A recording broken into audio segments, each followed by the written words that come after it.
There was a thing that came out recently. There was a book. There was some book about the Kamala Harris campaign where they talked about her getting on this show.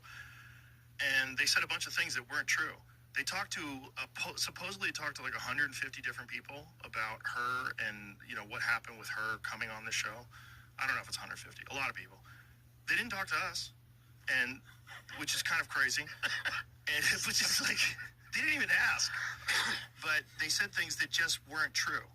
One of the things they said that weren't true was that we lied about the day that Trump was coming on. No, we just didn't tell you that Trump was coming on. He was already booked a long time ago. This is how it worked.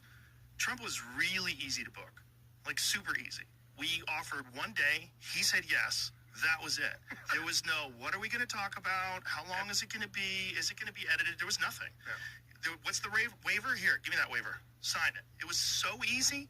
So he was already booked. They never committed to doing the show. So all this talk, there was another thing they said that the reason why they did the Beyonce thing, the Beyonce event in Houston, was so that they could be in Texas to do my show. They never agreed to do the show. None of that's true. They never agreed. That's fucked. They also said that they sent someone down here to the studio to do a walkthrough of the set.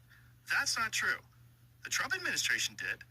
I mean, if they are trying to say that they, as in the entire federal government, well, I don't think I guess the Secret Service is a part of the federal government.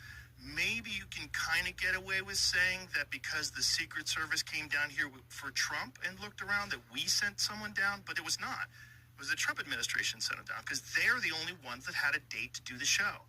These people didn't have a date to do. They never agreed to do the show. This is really important. Even after Trump went on, they offered for me to come to D.C. and do a show with Kamala. But even then, it was the same deal. It was only like 45 minutes to an hour. And, it was not on my set. And I said that, look, he did it here. We should probably do it here. Like, if it's possible to do it here. Obviously, when he did it, it had an enormous result. I'm willing to do the same thing for her. I wanted to release both of them on the same day. This was my goal. I was even trying to figure out if there was a way that I could do it, and I even offered to do it late that night. So the night that Trump came on, I'm like, what if we do her, like when she's done in Texas, if she came here? But no one ever committed to doing it. This is like really important because they keep pretending that I lied or I did this or I did that. They never committed to doing it. We went through, I've got a whole, we have all the receipts, by the way. Of course. I have a whole list of conversations that took place. They never said she was going to do it. So this whole idea that we fucked her over and that we fucked her over for Trump, incorrect.